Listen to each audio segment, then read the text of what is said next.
Un millonario frío escuchó a su empleada llorar al teléfono, rogando por la vida de una niña. La creyó una mentirosa, pero lo que esa joven escondía iba a romperle el alma y a cambiarlo para siempre. La mansión de Ernesto Sandoval siempre olía a silencio. No al silencio tibio de los hogares donde alguien espera, sino a ese otro, frío y limpio, que se acumula en las casas demasiado grandes para una sola persona. Los pisos de mármol brillaban sin una sola huella. Los cuadros valían fortunas que nadie venía a admirar. Y al fondo, sobre la chimenea que jamás se encendía, una fotografía permanecía boca abajo desde hacía tanto tiempo que ya nadie recordaba haberla visto de pie. Aquella tarde, Ernesto volvió antes de lo previsto. Una reunión cancelada, un negocio que se cayó sin pena ni gloria, y de pronto un hombre acostumbrado a llenar cada minuto con cifras y contratos, se encontró con algo que detestaba más que cualquier pérdida: tiempo libre. Dejó el auto en la entrada, despidió al chofer con un gesto seco y entró por la puerta lateral, esa que casi nunca usaba. Fue entonces cuando lo escuchó. Un sonido que no encajaba con la quietud habitual de la casa. Bajo, entrecortado, humano. Alguien lloraba. Ernesto se detuvo en el umbral que separaba la cocina del gran salón. Su primer instinto, el de toda su vida, fue endurecerse. En su mundo, las lágrimas eran debilidad, y la debilidad costaba dinero. Pero algo en aquel llanto lo clavó al piso. No era el llanto fácil de quien busca lástima. Era el llanto de quien ya no tiene a quien pedírsela. Avanzó un paso, en silencio, y la vio. La joven que su ama de llaves había contratado tiempo atrás estaba sentada al borde del sofá, encogida, con el teléfono apretado contra el oído como si de ese aparato dependiera el aire que respiraba. Le temblaban los hombros. Una mano se aferraba a la rodilla, los nudillos blancos por la fuerza. No lo había escuchado entrar. No escuchaba nada que no viniera del otro lado de la línea. Por favor. Su voz se quebraba en cada sílaba. Por favor, escúcheme. Solo le pido un poco más de tiempo. Yo voy a juntar el dinero. Se lo juro. No me la saquen del tratamiento. No ahora. Ernesto se quedó inmóvil. El instinto del empresario se encendió antes que cualquier otra cosa. Dinero. La palabra cayó sobre él como una alarma. Había visto demasiadas veces ese tono, esa urgencia suplicante. La había escuchado en deudores, en estafadores, en gente que tarde o temprano buscaba la forma de meter la mano donde no debía. Y aquella muchacha trabajaba en su casa. Tenía llaves. Conocía cada habitación, cada caja fuerte, cada objeto de valor. Una sospecha amarga le subió por la garganta. Ya sé que estoy atrasada, seguía ella, ahogando un sollozo. Ya sé que les debo. Pero ella es muy chiquita, no entiende por qué le duele tanto. Anoche me preguntó si se iba a curar y yo no supe qué contestarle. Ernesto frunció el ceño. Ella. Había una niña. Por un instante, la sospecha se tambaleó. Pero el hombre que era no se rendía tan fácil. ¿Cuántas historias tristes había escuchado en su vida? Todas perfectas. Todas armadas para ablandar a un tonto con la billetera abierta. Había construido un imperio aprendiendo a no creer en ninguna. Y sin embargo, no se movió, no la interrumpió, no la echó. Algo más fuerte que la desconfianza lo mantenía allí, escondido en su propia casa, escuchando una conversación que no le pertenecía. No llame a nadie más, por favor. La joven se llevó la mano libre a la frente, y su respiración se entrecortó. Si pierdo este trabajo, pierdo todo. Es lo único que tengo. Déjeme hablar con la doctora directamente. Yo le explico. Ella va a entender. Del otro lado, una voz fría. Ernesto no alcanzaba las palabras, solo el tono. Respondió algo breve. Lo que fuera que dijo, hizo que la muchacha cerrara los ojos como si la hubieran golpeado. ¿Cómo que ya no hay más prórrogas?, susurró. Es una nena. ¿Le van a soltar la mano a una nena por unos pagos atrasados? ¿Así funciona la clínica Monte Sereno? ¿Así de fácil? Ernesto sintió un nudo extraño en el pecho, uno que no reconocía. Conocía esa clínica de nombre. Era de las caras, de las que cobraban por curar y cobraban también por la esperanza. Y aquella joven, que ganaba en un mes lo que él gastaba en una cena, estaba peleando contra ellos por la vida de una criatura. No te ablandes, se ordenó a sí mismo. Cualquiera arma una buena escena. Vos lo sabés mejor que nadie. pero su propia voz interior sonó hueca, falsa. Desde su escondite, observó cómo la muchacha se limpiaba la cara con el dorso de la mano, en ese gesto inútil de quien intenta borrar lágrimas que no paran de brotar. Se enderezó un poco, buscando una firmeza que claramente no sentía. «Está bien», dijo, y la dignidad con que lo dijo conmovió a Ernesto más que el llanto. «Está bien, voy a conseguir el dinero. No sé cómo, pero lo voy a conseguir. Solo le pido que no la toquen hasta entonces. Por favor, se lo ruego». Hubo un silencio, y después algo se rompió definitivamente en el rostro de la joven. «Una semana», repitió, y la palabra le salió como un hilo. «Solamente una semana». Ernesto contuvo el aliento. En ese instante comprendió que estaba presenciando algo que no debería. Una intimidad robada. El derrumbe privado de una persona que se creía sola en una casa ajena. Cualquier hombre decente habría dado un paso atrás, pero él no se movió, porque algo en aquella escena le resultaba insoportablemente familiar y no sabía por qué. «Gracias», murmuró ella al teléfono, aunque no había nada que agradecer. «Gracias. Sí, una semana. Voy a estar ahí con el dinero, lo prometo», cortó.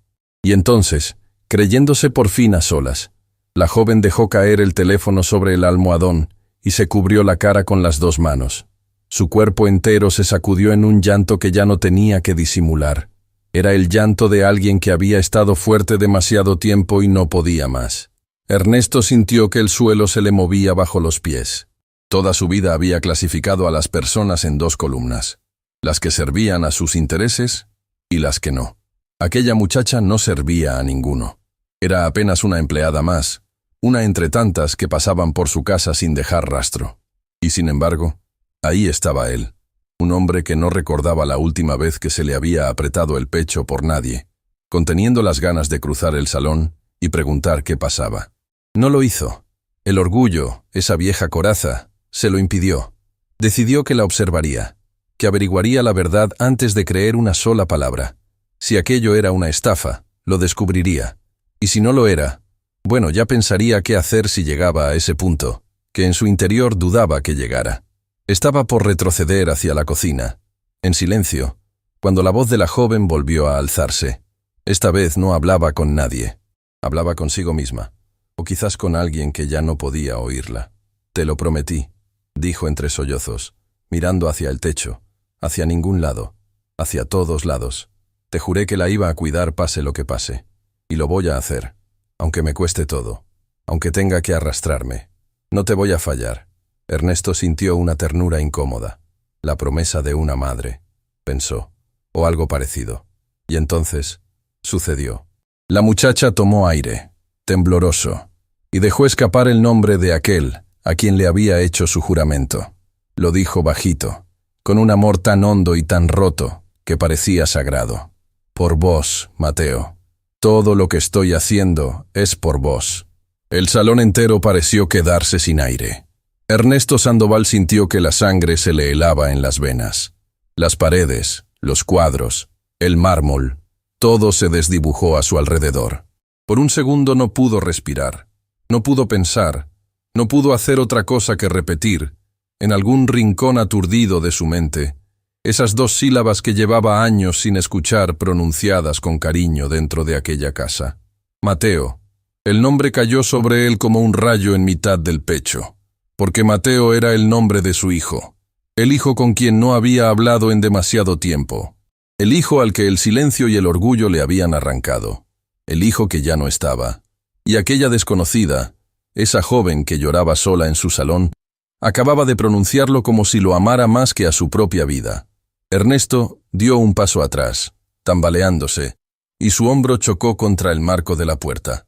El golpe fue leve, pero en aquel silencio sonó como un trueno. La joven se giró de golpe. Sus miradas se encontraron, y en ese instante, ninguno de los dos supo que sus vidas, separadas por un abismo de mármol y de dinero, acababan de quedar atadas para siempre por un solo nombre. El nombre todavía le vibraba en el pecho cuando sus ojos se encontraron. La joven se incorporó de un salto, el rostro descompuesto, las mejillas húmedas. El teléfono resbaló del almohadón al piso con un golpe seco que ninguno de los dos miró. Por un instante eterno, El salón quedó suspendido en un silencio cargado, como el aire antes de una tormenta. «Señor Sandoval», balbuceó ella, secándose la cara a toda prisa, como si pudiera borrar lo imborrable. «Yo... disculpe, no sabía que había vuelto. Ya termino con la sala y me retiro. No se preocupe». Ernesto abrió la boca, pero no le salió la voz. Dentro de él, una tempestad arrasaba con todo lo que creía firme. Quería preguntar, quería gritar ese nombre y exigir explicaciones. Pero un hombre que se había pasado la vida ocultando lo que sentía no sabía hacerlo de otra manera, ni siquiera ahora, cuando más lo necesitaba. «No es asunto mío lo que hagas con tu teléfono», dijo al fin, y su voz salió más áspera de lo que pretendía. «Pero en esta casa se trabaja. Si tenés problemas personales, los arreglás afuera». Apenas terminó de decirlo, se odió. Las palabras eran de hielo, y él lo sabía. Vio cómo la joven bajaba la cabeza, tragándose una respuesta que jamás se atrevería a dar. «Tiene razón, no vuelve a pasar». «Bien». Y se dio media vuelta, porque si la seguía mirando un segundo más, iba a derrumbarse delante de una desconocida. Caminó hasta su despacho con paso firme, cerró la puerta, y recién entonces se permitió apoyar la espalda contra la madera y cerrar los ojos. Mateo. Se dijo a sí mismo que era una coincidencia, que había miles de hombres con ese nombre, que el dolor, dormido durante tanto tiempo, le estaba jugando una mala pasada, pero la forma en que ella lo había pronunciado, con ese amor desgarrado, con esa devoción de quien le habla a alguien que ya no puede responder, no era la forma en que se nombra a un desconocido, era la forma en que se nombra a alguien que se ha perdido. Esa noche Ernesto no durmió. Dio vueltas en la cama enorme y vacía, escuchando el eco de aquel nombre rebotar entre las paredes de su memoria. Recordó la última vez que había hablado con su hijo.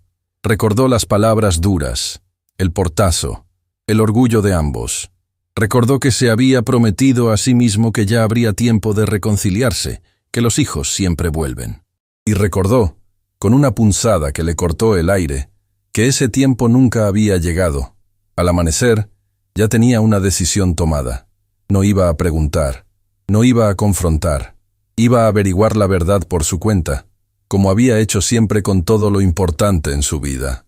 Necesitaba saber quién era esa muchacha, a quién le hablaba, qué relación tenía con un nombre que él había enterrado en lo más hondo de su alma. La oportunidad llegó días después. Ernesto sabía que la joven libraba ciertas tardes. Esa vez, en lugar de encerrarse en la oficina, fingió salir temprano y esperó en su auto, a media cuadra de la entrada de servicio, oculto tras los vidrios polarizados. No tardó en verla aparecer, apurada, abrazando un bolso contra el pecho como si dentro llevara algo más valioso que cualquier tesoro de la mansión. Ella no tomó un taxi ni un auto propio. Caminó hasta la parada y subió a un colectivo destartalado que la alejó del barrio de las casas imponentes y los jardines perfectos. Ernesto la siguió de lejos, su auto reluciente avanzando lento entre calles que cada vez se volvían más angostas, más grises, más reales. El paisaje fue cambiando ante sus ojos. Los muros altos dieron paso a fachadas descascaradas, los jardines a veredas rotas, las vidrieras lujosas a almacenes humildes, con las persianas a medio bajar. Ernesto sintió una incomodidad extraña. Vivía en la misma ciudad que toda esa gente, y sin embargo, era como si recorriera un país que jamás había pisado. El colectivo se detuvo frente a un edificio sobrio, de paredes blancas y un cartel discreto. Hospital de Niños Santa Lucía. La joven bajó y entró casi corriendo. Ernesto estacionó como pudo, con el corazón latiéndole de una manera que no reconocía, y la siguió. Adentro, el hospital olía a desinfectante y a esperanza gastada. Pasillos largos, sillas duras, padres con los ojos hundidos por las noches en vela. Ernesto, con su traje impecable, desentonaba tanto que una enfermera lo miró con extrañeza al pasar. Mantuvo la distancia, se quedó atrás de una columna y observó. La joven se detuvo frente a una puerta entreabierta. Antes de entrar, respiró hondo, se acomodó el cabello, se obligó a sonreír. Fue un gesto tan pequeño y tan heroico que a Ernesto se le cerró la garganta. Estaba transformando su agotamiento en alegría para no preocupar a quien fuera que la esperaba del otro lado. «Mi amor», la escuchó decir, con una voz completamente distinta, dulce, luminosa. «¿Cómo está la nena más valiente de todo el mundo?»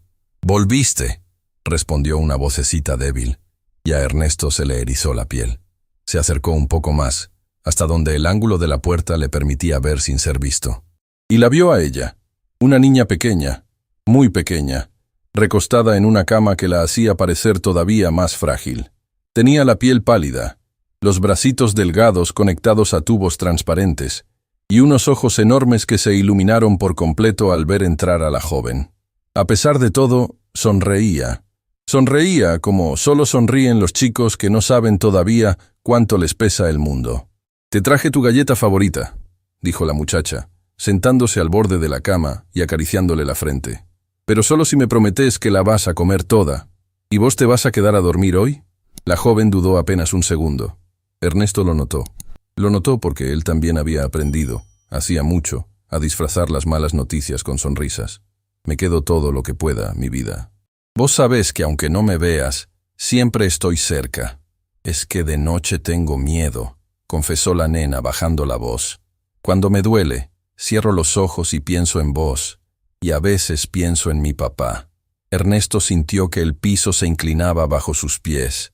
La joven la abrazó con una ternura infinita, conteniendo lo que claramente le quemaba por dentro. «Tu papá te cuida desde muy lejos, mi amor. Todos los días. Te lo prometo. ¿Y por qué no viene a visitarme?»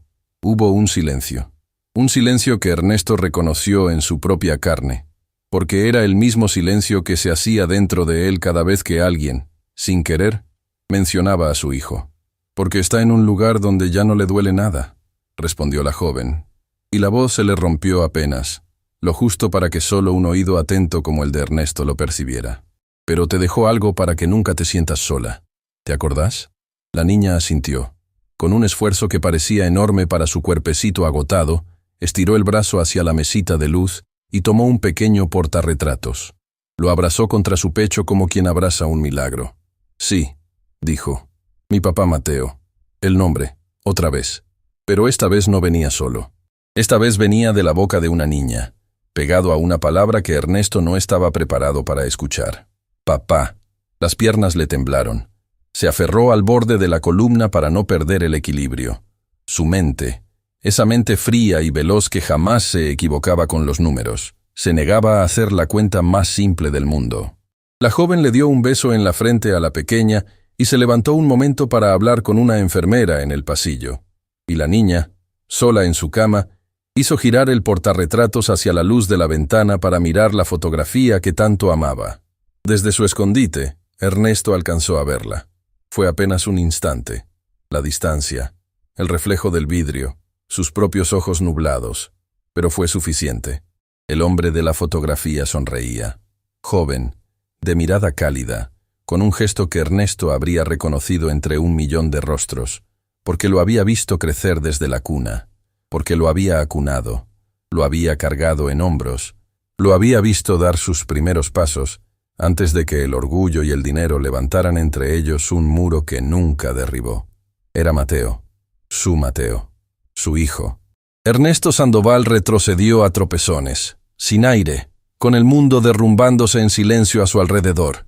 La verdad lo golpeó con una fuerza que ningún negocio perdido, ninguna traición, ninguna pérdida le había provocado jamás. Aquella niña frágil, conectada a tubos, peleando por su vida en un hospital al que él jamás habría entrado por voluntad propia. Aquella niña que le hablaba a una fotografía y la llamaba papá, era su nieta, y él ni siquiera había sabido que existía. Ernesto no recordó el camino de regreso. Condujo en piloto automático, con la imagen de aquella fotografía clavada detrás de los ojos, hasta que las rejas de su mansión se abrieron y el motor se apagó solo, como si el auto supiera que su dueño ya no era capaz de nada. Se quedó sentado en la oscuridad del garaje un largo rato. Una nieta. Tenía una nieta. Una niña pequeña peleando por su vida en una cama de hospital. Y él se había enterado por casualidad, espiando como un extraño detrás de una columna. La sola idea lo partía en dos. Entró a la casa sin encender las luces. En el salón, sobre la chimenea apagada, el portarretratos seguía boca abajo, como llevaba tanto tiempo. Ernesto se acercó, Sus dedos temblaron sobre el marco frío. No tuvo el valor de darlo vuelta. Todavía no. ¿Señor Sandoval? La voz vino desde la penumbra del pasillo. ¿Está bien? Lo escuché entrar y no prendió ninguna luz. Era Rosa Medina, su ama de llaves. La mujer que llevaba en aquella casa más años de los que cualquiera podía contar. La única que había estado allí desde antes, desde los tiempos en que la mansión todavía olía a familia. «Rosa», dijo él, y su propia voz le sonó ajena. «La muchacha que contrataste. La nueva. ¿Cómo se llama?» Hubo un silencio apenas demasiado largo. «Camila», respondió Rosa con cautela. «Camila Reyes». «¿Pasó algo, señor?» «Camila», repitió Ernesto, paladeando el nombre como quien prueba algo desconocido. «¿Y de dónde la sacaste? ¿Quién te la recomendó?» Rosa entró al salón. Encendió una sola lámpara, la más tenue, y a esa luz amarillenta Ernesto notó algo que jamás había visto en ella. Miedo. La mujer que lo había enfrentado 1000 veces, que le había discutido decisiones y le había hablado con la verdad cuando todos los demás callaban, ahora bajaba la mirada. «Señor, antes de que diga nada», empezó. «Lo que hice, lo hice con el corazón. Si quiere echarme, lo entiendo. Pero no me arrepiento». «¿De qué estás hablando?» Rosa juntó las manos como quien reza antes de confesar. «Yo sabía quién era ella cuando la traje a esta casa». El aire se volvió de plomo. «Repetilo», ordenó Ernesto en un susurro. «La conocí por casualidad, hace un tiempo, en una parroquia donde voy a ayudar los fines de semana», dijo Rosa, y las palabras empezaron a salir como un río que se rompe. «Estaba ahí, pidiendo ayuda para una nena enferma. Me partió el alma, y cuando me contó su historia, cuando dijo el nombre del padre de la criatura, la voz se le quebró. Dijo Mateo, señor. Mateo Sandoval. Su Mateo». Ernesto se dejó caer en el sillón. Las piernas no lo sostenían. «Yo crié a ese chico», continuó Rosa, ahora llorando sin disimulo. «Lo tuve en brazos cuando era apenas un bebé. Lo vi crecer. Lo vi irse de esta casa con el corazón roto el día que usted y él se dijeron esas cosas terribles. Y cuando me enteré de que había dejado una hija, una nieta suya peleando por vivir, y que su viuda andaba limpiando casas ajenas para pagar un tratamiento que no le alcanza, no pude quedarme de brazos cruzados. La traje acá. La puse bajo este techo. Recé todas las noches para que algún día usted abriera los ojos antes de que fuera tarde». «¿Ella sabe?», preguntó Ernesto, con la garganta cerrada. «Camila. Ella sabe que esta es la casa de...». Rosa asintió. Despacio. «Sí, señor. Ella sabe perfectamente de quién es esta casa». Algo se retorció dentro de Ernesto, un reflejo viejo, el de siempre. La sospecha levantó la cabeza como una bestia que se niega a morir. «Entonces vino por dinero. Se metió en mi casa sabiendo quién soy, esperando el momento de pedir. La idea le quemó, y por un instante casi se aferró a ella, porque era más fácil enojarse que sentir lo que estaba sintiendo. Entonces todo esto es una trampa», dijo con dureza. «Una actuación». Se acercó para sacarme la plata. Rosa lo miró, y por primera vez en toda su vida, le habló con una firmeza que lo dejó mudo. «Con todo respeto, señor, está muy equivocado. Esa muchacha lleva meses bajo su techo y jamás, ni una sola vez, le pidió a usted nada. Ni un peso, ni una palabra. Pudo haberse arrodillado el primer día y suplicarle por su nieta. No lo hizo. ¿Sabe por qué no lo hizo? Porque tiene más dignidad en el dedo meñique que muchos que conocí con mucho dinero. Le da vergüenza que usted piense, justamente, lo que acaba de decir». Ernesto se quedó sin respuesta. «¿Sabe lo que hace? En cambio», siguió Rosa. «Trabaja acá de sol a sol, agarra cada turno extra que puede, no se queja jamás, y después se toma 2 colectivos para ir a sentarse al lado de su hija y hacerle creer que el mundo es un lugar lindo. Eso hace Camila, y se rompe el corazón en silencio para que nadie la vea». Las palabras de la mujer derrumbaron, una a una, las paredes que Ernesto había levantado durante toda una vida.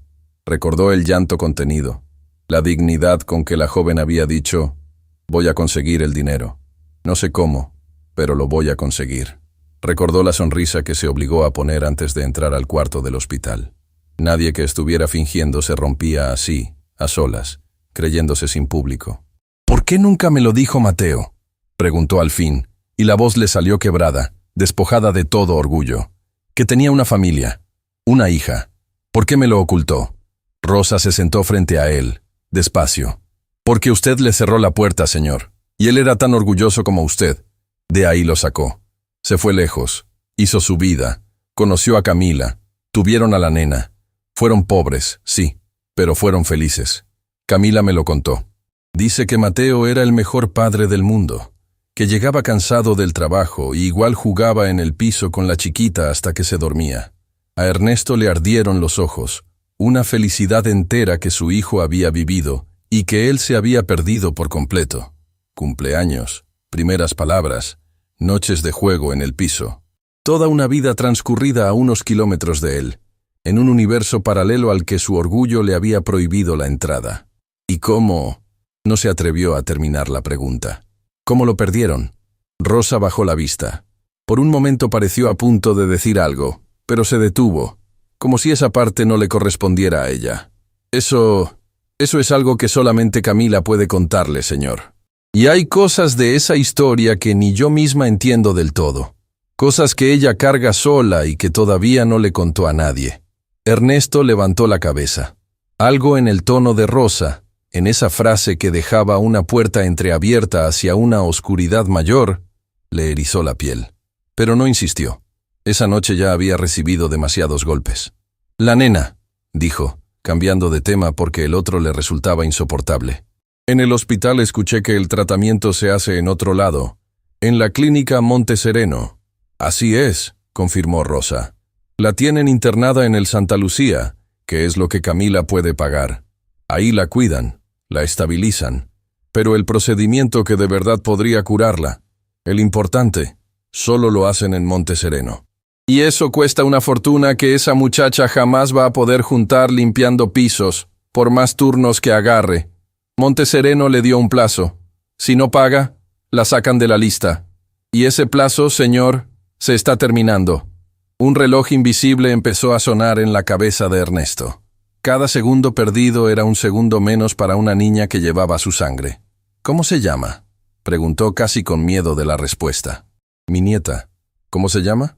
Rosa sonrió entre lágrimas. «Lía, señor. Se llama Lía». «Lía». Ernesto cerró los ojos y dejó que el nombre se acomodara en algún lugar de su pecho que llevaba años vacío. Lía, hija de Mateo. Sangre de su sangre. Y la había estado dejando morir sin saberlo, encerrado en su mundo de mármol y cifras, mientras la madre de la criatura le limpiaba los pisos, sin pedirle jamás una mano. Se puso de pie con una determinación que no sentía desde hacía una eternidad. «Necesito hablar con ella. Ahora. Esta noche. Señor, es tarde. Capaz que ya se fue a descansar a su cuarto y... Ahora, Rosa». La mujer asintió y fue a buscarla. Ernesto se quedó solo en el salón, ensayando en silencio palabras que jamás había dicho en su vida.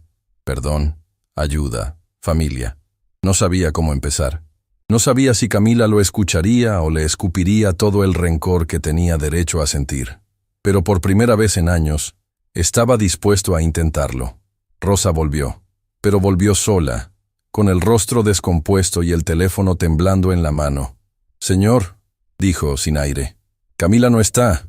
Se fue corriendo hace un rato, ni siquiera me avisó bien. Acaban de llamar del hospital». «¿Qué pasó?». Ernesto sintió que el suelo se abría. «Es Lía. Se puso muy mal. Dicen que los médicos están haciendo todo lo que pueden, pero que la familia tiene que ir ya mismo». Y en ese instante, Ernesto Sandoval, el hombre que jamás corría por nadie, que jamás perdía la compostura, que jamás dejaba que el corazón decidiera por él, agarró las llaves del auto y corrió hacia la puerta como si en ello se le fuera la vida. Porque, de pronto, así era. La ciudad pasaba borrosa al otro lado de la ventanilla, mientras Ernesto manejaba más rápido de lo que había manejado jamás. Los semáforos, las bocinas, las calles que se estrechaban a medida que se alejaba de su mundo, nada de eso existía ya. Solo existía un nombre repitiéndose en su cabeza como un tambor. Lía, Lía, Lía. Una nieta que apenas acababa de descubrir y que podía perder antes siquiera de conocerla. Estacionó de cualquier manera frente al Hospital de Niños Santa Lucía, dejó la puerta sin trabar y entró casi corriendo. El hombre que medía cada paso, que jamás mostraba apuro porque el apuro era de los débiles, atravesó la sala de espera con el saco arrugado y la respiración entrecortada. Una recepcionista intentó detenerlo, pero él ya buscaba con la mirada lo único que importaba. La encontró al final de un pasillo. Camila estaba de pie frente a una puerta cerrada, abrazándose a sí misma, meciéndose apenas, como esos árboles que el viento no logra arrancar pero tampoco deja en paz. Tenía la vista fija en esa puerta detrás de la cual los médicos peleaban por la vida de su hija. No lloraba. Había superado el llanto. Estaba en ese lugar más hondo y más solo al que llega una madre cuando el miedo le seca hasta las lágrimas. Ernesto se detuvo a unos metros. De pronto, todas las palabras que había ensayado en el auto se le hicieron polvo. ¿Qué le decía? ¿Con qué cara se presentaba ante la mujer a la que le había estado limpiando pisos sin saber que era la madre de su nieta? Dio un paso. El eco de sus zapatos sobre el piso de hospital la hizo girar. Cuando Camila lo vio, su rostro pasó por una sucesión de emociones tan rápidas que costaba seguirlas. Sorpresa, confusión y después algo parecido al pánico. «¿Señor Sandoval?» Su voz era un hilo. «¿Qué hace acá? ¿Cómo supo?» «Camila», dijo él. Y el solo hecho de pronunciar su nombre, ese nombre que hasta hacía pocas horas no significaba nada para él, le costó un esfuerzo enorme. «Vine porque...» «¿Me siguió?» lo interrumpió ella, y el pánico se volvió otra cosa, algo más afilado. «¿Usted me siguió hasta acá? ¿Es eso?»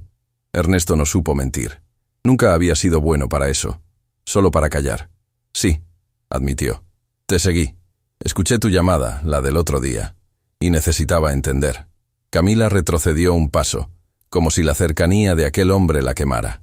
«No tiene ningún derecho», dijo con una dignidad temblorosa.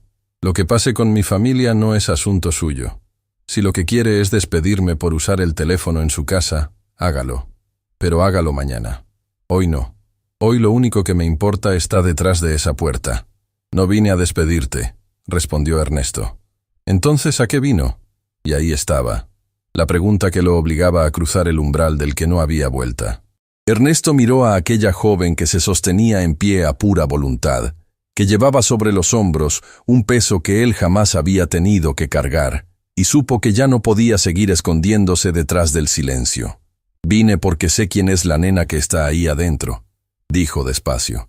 «Sé que se llama Lía, y sé quién era su padre». El mundo de Camila se detuvo. Lo vio en su cara, el instante exacto en que comprendió que su secreto, el secreto que había protegido con uñas y dientes durante tanto tiempo, acababa de hacerse pedazos. «No», susurró ella negando con la cabeza. «No, usted no sabe nada. Era mi hijo, Camila. Mateo era mi hijo. Y esa niña es mi nieta». El silencio que siguió fue tan denso que se podía tocar. Camila se llevó una mano a la boca. Por un momento pareció que iba a desplomarse, pero algo en ella se enderezó. Una furia antigua y contenida que finalmente encontraba por dónde salir. «Su nieta», repitió, y la palabra le salió cargada de un dolor que helaba. «Ahora es su nieta. Qué fácil, qué conveniente. Camila...» «No». Su voz se quebró pero no se detuvo. «Usted no tiene idea de lo que dice. Usted no sabe lo que es esa nena. No sabe que le encanta cantar aunque desafine, que les pone nombre a todas las estrellas, que cuando tiene miedo me agarra el dedo así, fuerte, como si yo pudiera detener el mundo. Usted no sabe nada de ella. Y se atreve a venir a llamarla su nieta».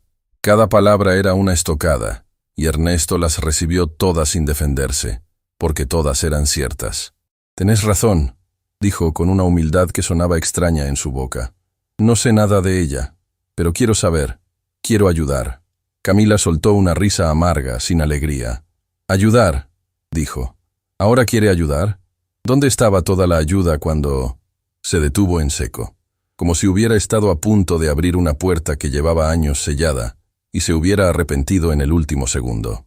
Apretó los labios y desvió la mirada. «¿Cuándo qué, Camila?», preguntó Ernesto, sintiendo que se acercaba al borde de algo que no alcanzaba a ver. «Nada», respondió ella, cortante. «No importa. Ya nada importa». Ernesto dio otro paso, y esta vez ella no retrocedió.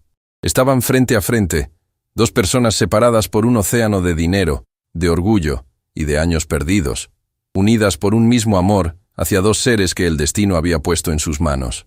«Necesito que me cuentes», pidió él. «¿Por qué nunca me dijiste nada? Llevas meses bajo mi techo. Sabías quién era yo. Pudiste haber hablado el primer día». ¿Y qué le iba a decir? Camila lo enfrentó, y por fin las lágrimas volvieron, no de debilidad, sino de rabia. Que era la mujer del hijo que usted echó de su casa. Que tenía una nieta que usted nunca quiso conocer porque estaba demasiado ocupado siendo importante. ¿Cree que iba a arrastrarme hasta usted a mendigarle? Mateo me habló de usted, de cómo era, de cómo trataba a la gente que no le servía para nada. Yo prefería limpiar 1000 pisos antes que deberle algo a un hombre como usted. Mateo te habló de mí, repitió Ernesto, y el nombre de su hijo en boca de aquella mujer le abrió una herida que creía cerrada. Todo el tiempo, dijo Camila, y de pronto la rabia dio paso a algo más suave, más roto.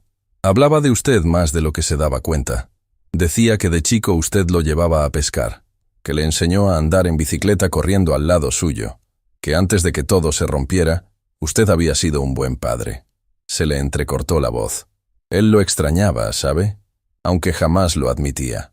Las noches de tormenta, cuando Lía no podía dormir, él le contaba historias de esta casa, de los jardines. Le decía que algún día la iba a traer a conocer a su abuelo.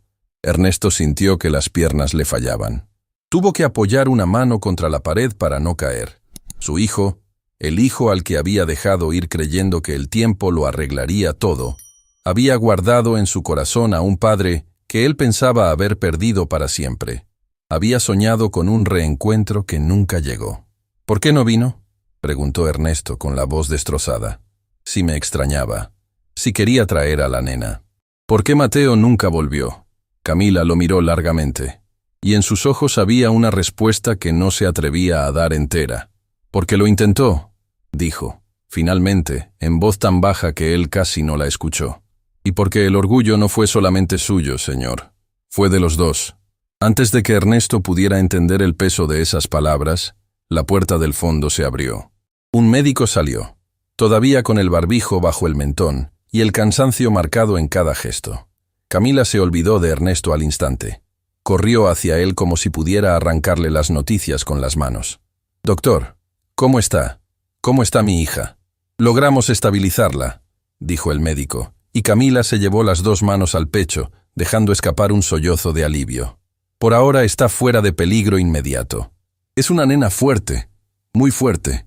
Pero, repitió Camila, y el alivio se congeló en su rostro. «No le voy a mentir. Lo de esta noche fue una señal. Su cuadro está avanzando, y lo que hacemos acá ya no alcanza para frenarlo.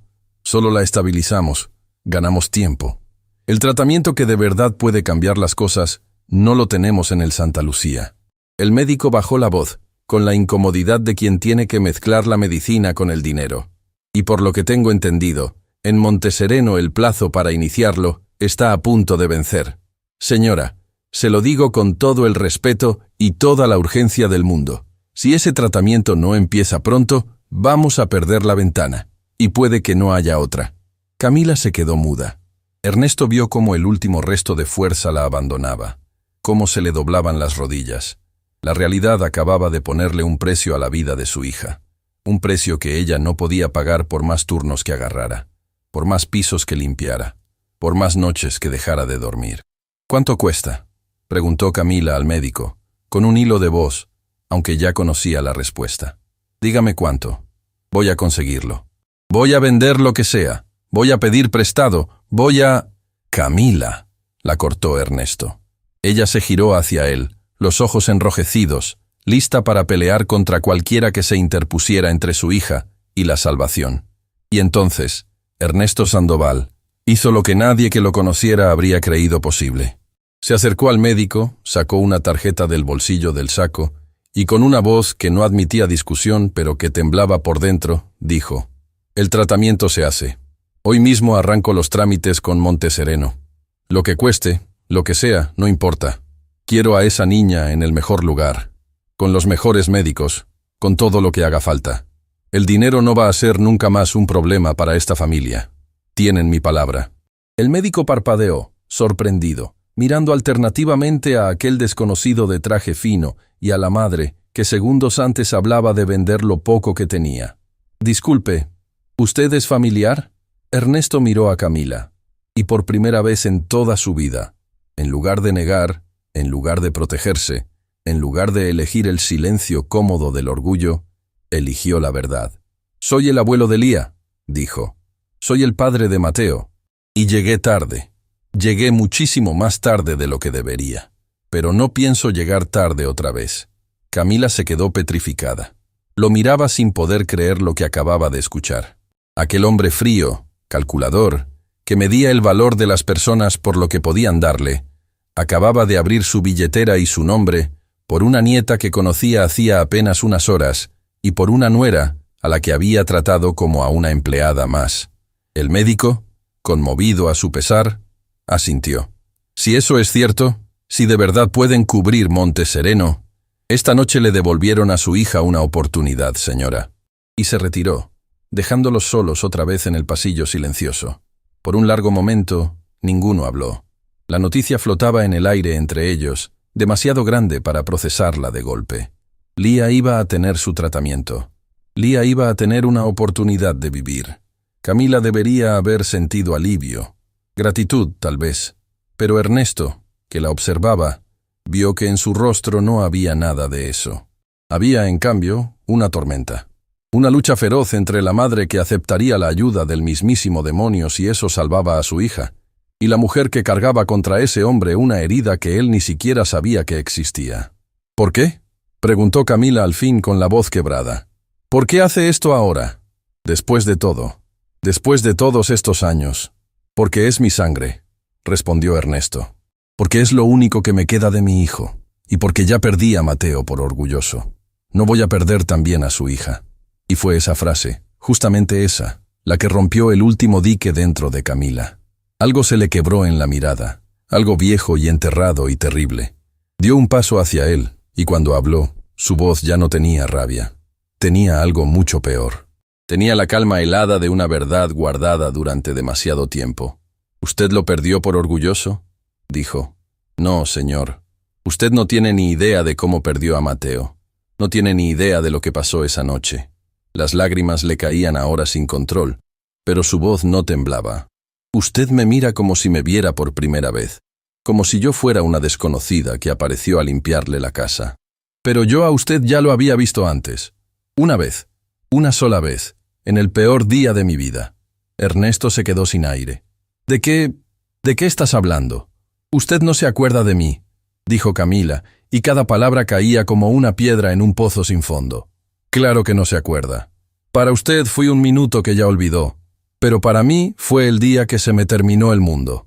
Y nunca, jamás en la vida, voy a olvidar lo que pasó la última vez que estuve parada frente a usted, suplicándole.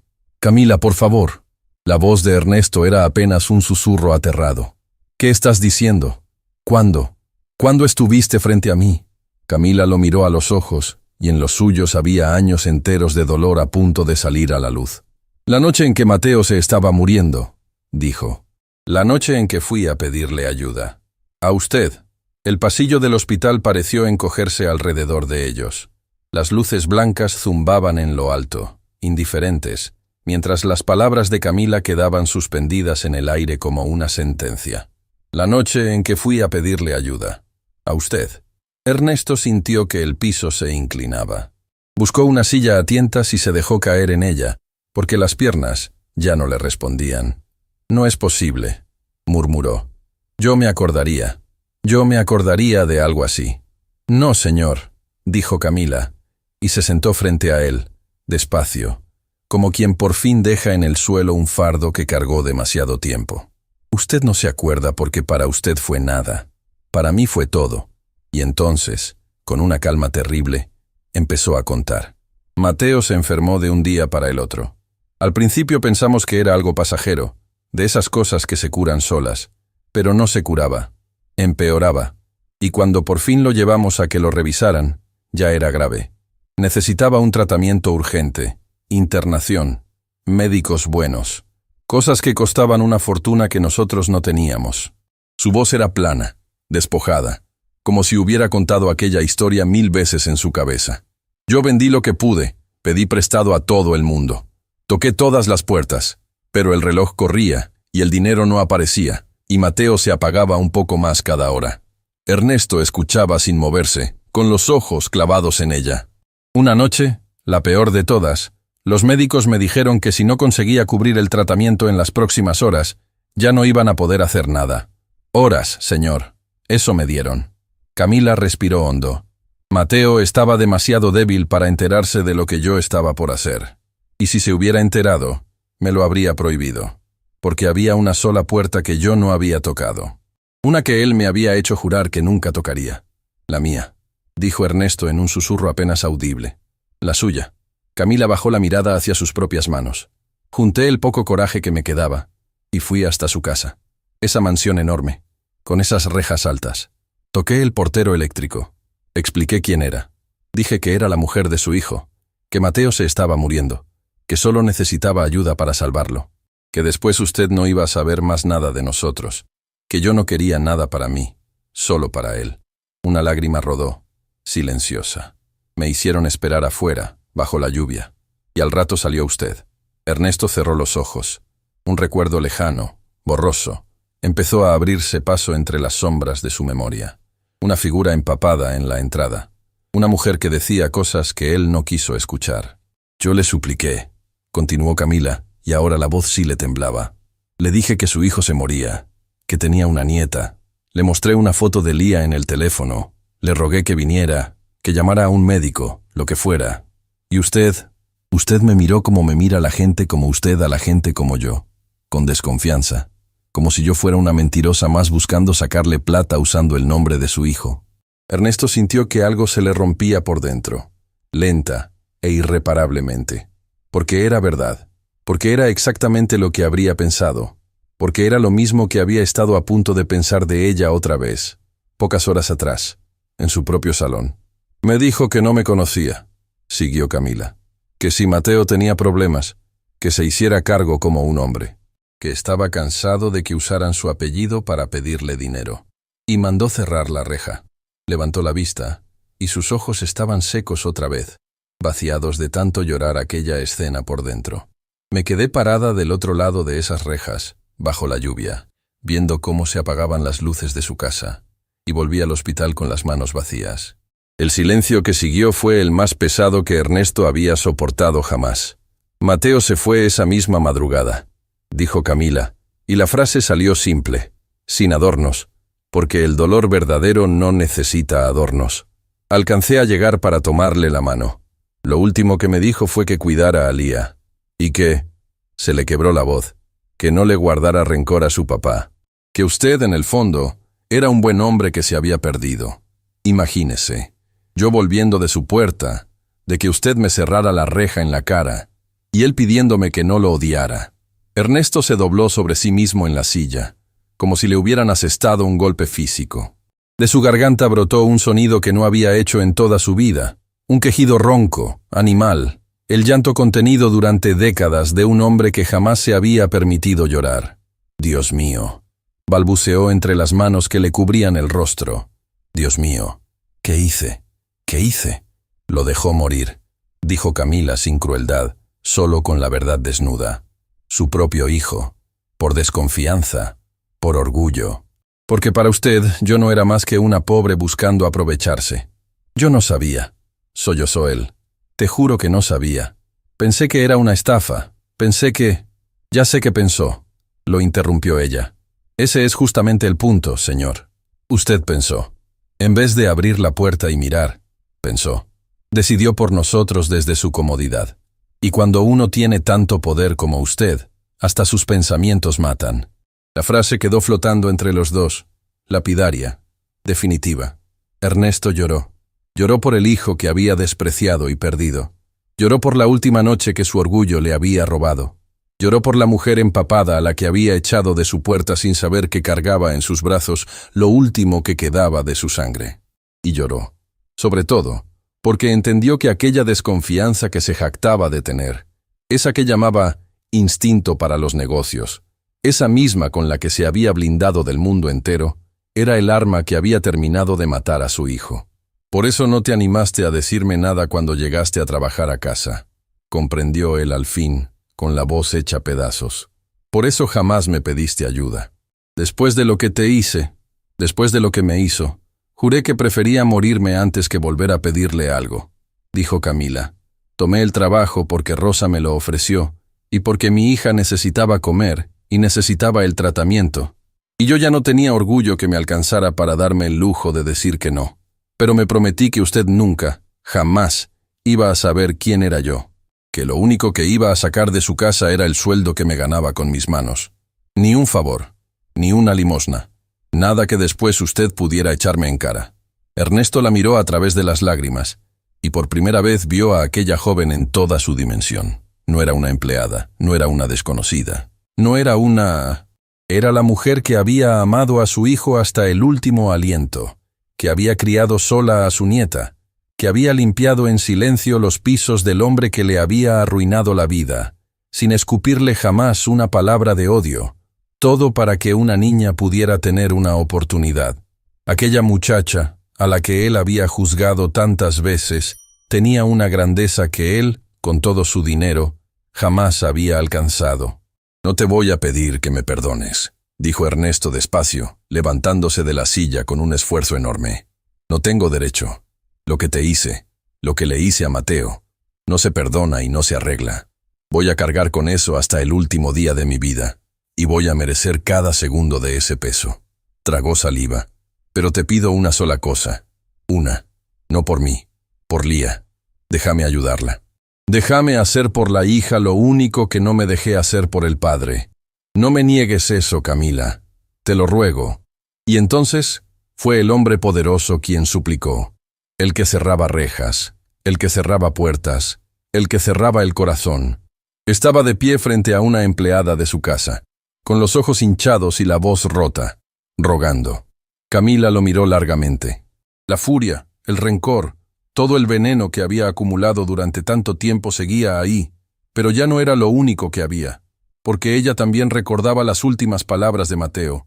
No le guardes rencor a mi papá, y porque, por más daño que aquel hombre le hubiera hecho, en ese momento solo había una cosa en el universo que importaba de verdad.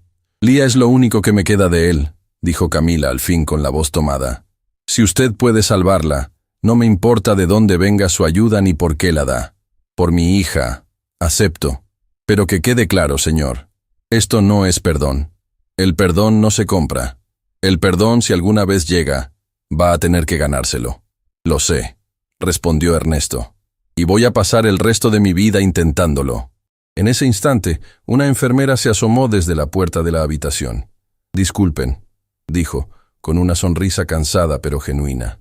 La nena se despertó. Está estable, está lúcida, y pregunta por su mamá. Camila se levantó de un salto, toda la tormenta interior reemplazada al instante por la única fuerza más grande que el dolor, el amor de madre. Se secó la cara a las apuradas y corrió hacia la puerta.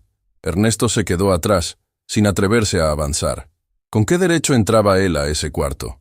¿Con qué cara se presentaba ante la niña a la que había estado a punto de dejar sin futuro, igual que había dejado a su padre sin vida?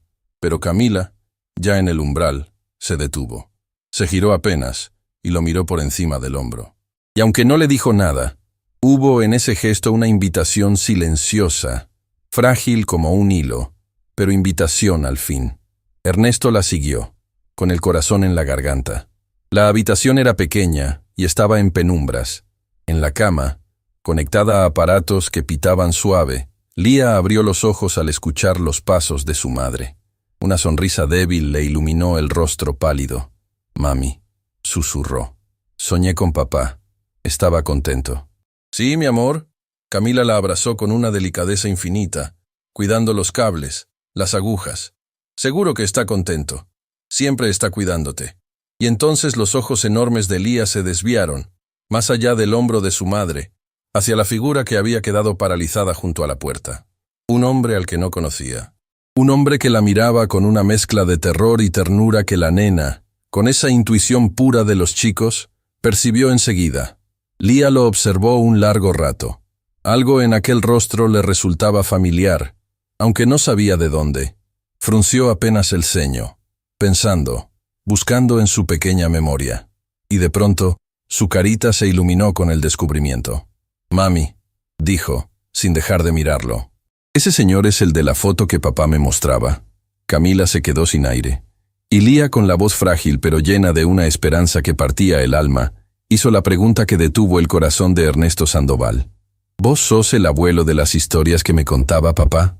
La pregunta de Lía quedó flotando en el aire de aquella habitación en penumbras, frágil y enorme al mismo tiempo. «¿Vos sos el abuelo de las historias que me contaba papá?». Ernesto sintió que toda su vida se reducía a ese instante. Décadas de negocios, de fortuna, de poder, y nada lo había preparado para responderle a una niña pequeña que lo miraba con los ojos de su hijo muerto. Buscó las palabras en algún rincón olvidado de su alma, y cuando salieron temblando. «Sí, mi amor», dijo, acercándose despacio a la cama, como quien se aproxima a algo sagrado. «Soy yo. Soy tu abuelo». Lía lo estudió un momento más, con esa seriedad que solo tienen los chicos cuando deciden si pueden confiar en alguien. Y entonces, una sonrisa pequeña le iluminó la carita. «Papá decía que vos tenías un jardín muy grande», murmuró, «y que algún día me ibas a enseñar a pescar, como le enseñaste a él». «¿Es verdad?». Ernesto tuvo que apretar los labios para no quebrarse delante de la niña. Aquel recuerdo, las tardes de pesca con un Mateo chiquito que se reía con cada pez que sacaban, lo golpeó con una dulzura insoportable. Su hijo había guardado ese recuerdo toda la vida. Se lo había regalado a su hija como se regala un tesoro. «Es verdad», respondió, y le tomó con infinito cuidado la manito conectada a los cables. «En cuanto te pongas fuerte, te lo prometo, vamos a pescar juntos. Vos, yo y todas las estrellas que quieras ponerles nombre». Los ojos de Lía se abrieron, asombrados. «¿Mamá te contó lo de las estrellas?». «Un pajarito me contó», dijo Ernesto, y por primera vez en años sonrió de verdad. Desde la puerta, Camila observaba la escena sin moverse. Había temido ese momento. Lo había temido durante todo el tiempo que llevaba guardando su secreto. Y sin embargo, ver a su hija hablándole al abuelo con esa naturalidad, ver a aquel hombre derretirse ante una nena a la que apenas conocía, le removió algo que creía endurecido para siempre. No era perdón, todavía no, pero era una grieta por donde, quizás, alguna vez podría entrar la luz. Las horas siguientes fueron un torbellino. Ernesto, que sabía moverse en el mundo como pocos, puso toda esa fuerza al servicio de una sola causa. Habló con los médicos del Santa Lucía, firmó papeles, hizo llamadas a horas en que nadie atiende, y movió cielo y tierra para que la clínica Monte Sereno reabriera el cupo que estaban a punto de quitarle a Lía. El plazo que se le escurría a Camila entre los dedos, ese reloj cruel que medía la vida de su hija en cuotas impagas, se detuvo de golpe. «Está todo arreglado», le dijo a Camila, ya entrada la madrugada, en el pasillo desierto. «Mañana a primera hora la trasladan a Monte Sereno. El tratamiento empieza enseguida. Los mejores especialistas, lo que haga falta. No te falta nada, Camila. Nada». Camila lo miró, y por un momento no supo qué hacer con todo lo que sentía. El alivio de madre era tan grande que la mareaba. Pero junto a ese alivio, había una pregunta que no la dejaba en paz. «¿Por qué no lo hizo antes?», dijo, no con reproche, sino con un cansancio profundo. «No por mí, por Mateo. Si era capaz de mover el mundo así, en una noche, ¿por qué no movió ni un dedo cuando se trató de su propio hijo?». Ernesto bajó la cabeza. Era la pregunta que se haría a sí mismo hasta el último día de su vida. «Porque era un cobarde», respondió, sin buscar excusas. «Porque me había convencido de que el cariño era debilidad y la desconfianza, inteligencia. Pasé la vida creyendo que todos venían por mi plata, y de tanto protegerme de ladrones imaginarios, terminé robándome a mí mismo lo único que valía la pena». Levantó la vista, y sus ojos estaban llenos de un dolor sin fondo. «Mateo no necesitaba mi dinero, Camila. Necesitaba a su padre. Y yo se lo negué hasta el final». Camila no dijo nada, pero por primera vez no se apartó de él. Al amanecer trasladaron a Lía, y aunque la nena tenía miedo de la ambulancia, de los aparatos nuevos, del lugar desconocido, había algo que la tranquilizaba. Su abuelo no se separó de ella ni un segundo. Ernesto, el hombre que jamás había puesto un pie en un hospital por nadie, se instaló en la sala de espera de Montesereno como si fuera su nueva oficina. Dormía a ratos en las sillas duras. Le llevaba a Camila un café que ella casi nunca tomaba. Aprendió los nombres de las enfermeras, los horarios de los médicos, el significado de cada número en los monitores, y cada vez que lo dejaban entrar a ver a Lía, le contaba historias, de cuando Mateo era chico, de las travesuras, de las tardes de pesca, de la bicicleta. Le devolvía a la niña, en relatos, al padre que la vida le había quitado. Rosa también estaba allí, yendo y viniendo, sosteniendo a los dos como había sostenido a aquella familia toda su vida. «Lo está haciendo bien, señor», le dijo una madrugada, sentándose a su lado. «Tarde, pero lo está haciendo». «No sé si bien es la palabra, Rosa», respondió Ernesto. «No hay nada que pueda hacer que devuelva lo que rompí». «No», admitió ella. «Pero a veces, cuando no podemos reparar lo que rompimos, lo único que nos queda es cuidar con todo el alma lo que todavía sigue entero. Y esa nena, señor, sigue entera. Todavía hay tiempo para ella». Esa noche, mientras Camila dormitaba agotada en una silla y Lía descansaba después de la primera sesión del tratamiento, Ernesto hizo algo que llevaba postergando demasiado. Le pidió a su chofer que pasara por la mansión y trajera una sola cosa. Cuando el hombre regresó, le entregó un pequeño portarretratos, el mismo que había permanecido boca abajo sobre la chimenea durante todo aquel tiempo, juntando polvo, porque Ernesto no había soportado mirarlo. Lo sostuvo entre las manos, y por fin, despacio, lo dio vuelta. Allí estaba Mateo, joven, sonriente, con esa mirada cálida que Ernesto había heredado a su nieta sin saberlo. La fotografía que había escondido el día que decidió que era más fácil enterrar a un hijo vivo que tragarse el orgullo. «Perdóname, hijo», susurró al retrato, con la voz hecha trizas. «Llegué tarde para vos, pero te juro por lo que más quiero, que no voy a llegar tarde para ella». Entró en silencio a la habitación de Lía y colocó el portarretratos en la mesita de luz, justo al lado del que la niña ya tenía. 2 fotos de Mateo, una al lado de la otra. La que había cuidado una hija huérfana en una casa abandonada, y la que había escondido un padre arrepentido en una mansión vacía. Por fin juntas, Camila despertó y vio lo que Ernesto acababa de hacer. Se acercó a la mesita y miró las 2 fotografías, lado a lado. Algo se le aflojó en el centro del alma.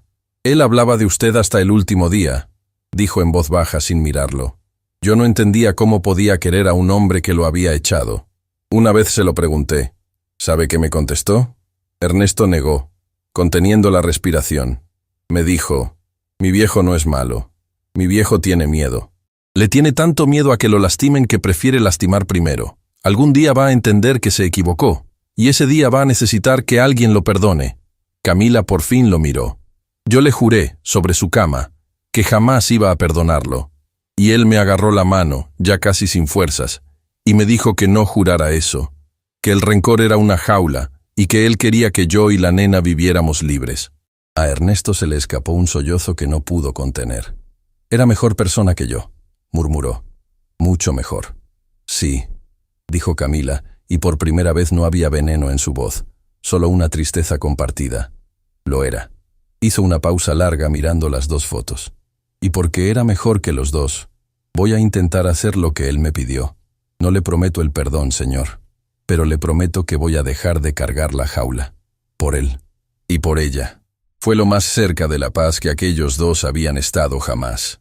Los días en Montesereno se hicieron una rutina de esperanza y miedo en partes iguales. El tratamiento era duro, y el cuerpito de Lía libraba una batalla que ningún adulto habría soportado con tanta valentía. Hubo jornadas buenas, en las que la niña pedía galletas y le ponía nombre a las estrellas que veía por la ventana. Y hubo noches malas, larguísimas, en las que los monitores sonaban distinto y Camila y Ernesto se quedaban afuera, hombro con hombro, 2 extraños unidos por un mismo terror y una misma plegaria. Hasta que llegó la mañana en que el médico a cargo los hizo pasar a los 2 a su consultorio. Tenía en las manos los últimos estudios. Su rostro era serio, ilegible. Camila buscó instintivamente la mano de Ernesto, y él se la sostuvo sin dudarlo. Ya no eran patrón y empleada. Eran una familia esperando un veredicto. Hicimos todo lo que estaba a nuestro alcance, empezó el médico, y a Camila se le heló la sangre. Y tengo que decirles que el organismo de Lía respondió de una manera que, sinceramente, pocas veces vi. ¿Eso qué significa?, preguntó Camila, sin atreverse a respirar. El médico dejó los estudios sobre el escritorio, y por fin, dejó asomar una sonrisa cansada. Significa que ganamos la primera batalla, la más importante. El tratamiento está funcionando. Levantó una mano prudente. No quiero adelantarme ni darles falsas esperanzas. Todavía queda camino y los próximos controles van a ser decisivos. Pero por primera vez desde que ingresó, puedo decirles esto. Lía tiene futuro. Tiene una verdadera oportunidad de salir adelante. El mundo se detuvo.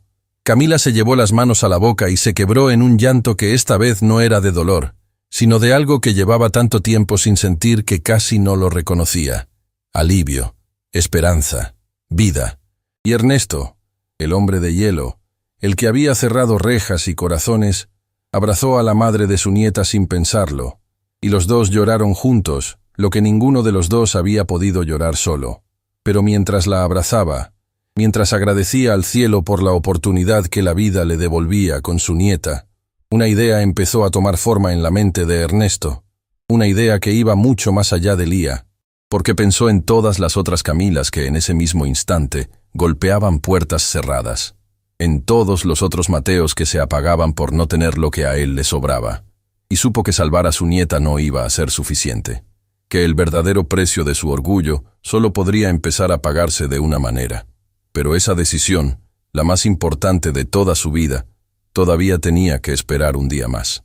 La decisión que Ernesto había postergado un día más tuvo que esperar todavía un poco, porque la vida, antes de regalar finales felices, suele cobrar una última prueba.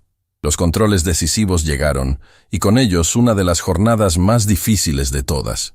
Hubo unas horas, en mitad de una madrugada interminable, en que el cuerpito de Lía pareció dudar entre quedarse y rendirse. Los monitores cambiaron de ritmo, los médicos entraron a paso rápido, y a Camila y a Ernesto los dejaron del otro lado de una puerta cerrada, exactamente como la noche en que todo había empezado. Solo que esta vez no estaban solos. «No me suelte la mano», pidió Camila sin mirarlo, con la vista clavada en esa puerta. «No te la suelto», respondió Ernesto, «nunca más». Y esperaron juntos, dos personas a las que la vida había puesto en veredas opuestas, rezando con una misma voz. Ernesto, que jamás había rezado, descubrió esa madrugada que no hacía falta saber las palabras. Bastaba con querer tanto a alguien que uno estuviera dispuesto a entregar lo que fuera con tal de que respirara un día más. Cuando la puerta finalmente se abrió, el médico salió secándose la frente. Los miró a los dos y sonrió. «Pasó la crisis», dijo.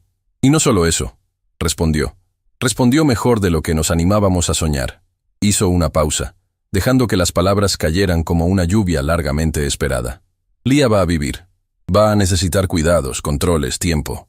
Pero esta niña va a crecer. Va a tener la vida que se merece». Camila no gritó, no lloró a los saltos. Simplemente se dejó caer de rodillas allí mismo, en el pasillo, y juntó las manos contra la frente en un gesto mudo de gratitud que valía más que cualquier palabra. Ernesto se arrodilló a su lado, la rodeó con un brazo, y por primera vez en toda su existencia, se permitió creer que las segundas oportunidades existían. «Gracias», murmuró Camila. No se sabía si al médico, al cielo o a Mateo. «Gracias, gracias, gracias». Cuando el frío empezó a ceder, Lía dejó la clínica, pero no volvió a una casa abandonada de paredes agrietadas. Ernesto se había encargado de eso antes de que la nena diera siquiera el primer paso fuera de Montesereno. Sin embargo, no fue la mansión enorme y silenciosa lo que les ofreció. Esa casa, había comprendido, era un mausoleo de su orgullo. Les preparó algo distinto, un hogar luminoso, con un jardín de verdad, con una habitación pintada de los colores que Lía había elegido señalando dibujos con su dedito. «No tienen que aceptarlo», les dijo, casi con vergüenza, el día que les mostró la casa. «Sé que ningún regalo borra nada, Pero Mateo quería que su hija creciera en un lugar así. Déjame, al menos, cumplir esa parte. Camila recorrió las habitaciones en silencio. Se detuvo en el cuarto de la nena, donde la luz entraba a raudales por una ventana grande, y pensó en las noches de velas y cartones, en el frío, en el miedo. Se le hizo un nudo en la garganta. Mateo habría estado feliz acá, dijo al fin. ¿Eso es un sí?, preguntó Ernesto. Es un sí, respondió ella, pero con una condición, la que quieras, que usted venga a cenar, seguido, que Lía tenga abuelo de verdad, no de visita, que no vuelva a esconderse detrás de su trabajo ni de sus rejas. Lo miró con firmeza. Mi hija ya perdió a un hombre de esta familia. No va a perder a otro por orgulloso. Ernesto asintió, incapaz de hablar. Con el correr de las semanas, aquella idea que había nacido en la sala de espera fue tomando forma, hasta convertirse en la decisión más importante de la vida de Ernesto Sandoval. Reunió a sus abogados, a sus contadores, a toda esa gente que durante años solo lo había ayudado a ganar más, y los dejó a todos mudos. Quiero crear una fundación, les dijo. Una que pague el tratamiento de los chicos cuyas familias no pueden costearlo. Que ninguna madre, jamás, tenga que pararse bajo la lluvia a suplicar por la vida de su hijo y recibir una puerta en la cara. Quiero que se financie con una parte importante de mi fortuna, una parte que les va a parecer una locura. Señor, se atrevió uno de ellos, eso es una cifra que compromete buena parte de su patrimonio. ¿Está seguro? Ernesto miró por el ventanal de su oficina. Ese mismo piso alto, desde el que durante años había contemplado la ciudad, como quien mira un tablero de ajedrez. Toda mi vida acumulé para no necesitar a nadie, respondió. Y resultó que el día que de verdad importó, todo ese dinero no me sirvió para salvar lo único que no se compra. Así que sí. Estoy más seguro de esto que de cualquier negocio que firmé en mi vida. Y entonces dijo el nombre que llevaría grabado en cada puerta que abriría, en cada vida que rescataría, en cada familia que no tendría que pasar por lo que pasó la suya. Se va a llamar Fundación Mateo Sandoval, por mi hijo, para que el padre que yo no supe ser sea, de ahora en más, el padre de todos los chicos que nadie quiso ayudar. Tiempo después, en la inauguración, Ernesto le pidió a Camila que dijera unas palabras. Ella, que durante tanto tiempo había sido invisible, que había limpiado pisos sin que nadie reparara en su existencia, subió temblando a ese pequeño estrado. Yo conocí lo que es golpear puertas cerradas, dijo, con la voz firme aunque le brillaban los ojos. Conocí lo que es que te miren como si tu dolor fuera mentira. Y conocí lo que es perder a alguien porque no había forma de pagar para salvarlo. Buscó a Ernesto entre la gente. Pero también aprendí algo más. Aprendí que las personas pueden cambiar, que un hombre que cierra una reja puede, con el tiempo, abrir un mundo entero. No para borrar lo que hizo, porque eso no se borra, sino para que el dolor de uno se transforme en la salvación de muchos.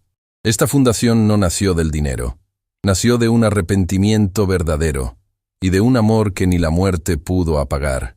Cuando bajó, Ernesto la esperaba al pie del estrado. No dijeron nada, pero él le tendió la mano, como aquella madrugada frente a la puerta cerrada de Lía, y ella se la tomó. «¿Sabe una cosa, señor?», dijo Camila. «Hace mucho que dejé de cargar la jaula. Pero hoy, viéndolo hacer todo esto, hoy puedo decirle algo que no podía decirle antes».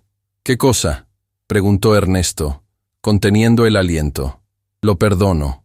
2 palabras. Las 2 palabras que él jamás se había atrevido a pedir, porque no se creía digno de recibirlas. Ernesto sintió que un peso que había cargado durante toda una vida, el orgullo, la culpa, la soledad que él mismo se había fabricado, se desprendía por fin de sus hombros y se hacía polvo. «No sé si me lo merezco», murmuró. «Tal vez no», respondió Camila, con una sonrisa serena. «Pero el perdón no es un premio que uno se gana. Es una puerta que uno decide abrir. Y yo estoy cansada de las puertas cerradas». Mateo también lo estaba. Una tarde de esas en que el sol se queda hasta tarde, Ernesto cumplió la promesa. Llevó a Lía a pescar. La nena, ya con las mejillas llenas otra vez, con el cabello creciéndole de nuevo, con esa energía imparable de los chicos que le ganaron al miedo, corría por la orilla del lago persiguiendo libélulas mientras su abuelo preparaba las cañas con una torpeza encantadora. «Abuelo, mira, mira ese pez», gritaba a cada rato, aunque casi nunca había ningún pez. Lo veo, respondía Ernesto, que en realidad no miraba el agua sino a ella, incapaz de creer que esa risa, esa vida desbordante, hubiera estado a punto de apagarse para siempre. Se sentaron juntos en la orilla, la caña entre los dos, esperando una mordida que tardaba. «Acá venías con papá», dijo Lía, no como pregunta, sino como una certeza. «A un lugar parecido, sí. Tu papá era el peor pescador del mundo», rió Ernesto, y el recuerdo ya no le dolía como antes, ahora era cálido. Se distraía con todo, igual que vos. Pero era el más feliz cuando agarraba aunque fuera uno chiquito. ¿Y vos eras feliz, abuelo? Cuando venías con él. Ernesto se quedó mirando el agua, donde el sol del atardecer dibujaba destellos dorados. Era feliz, y no me daba cuenta, respondió con honestidad.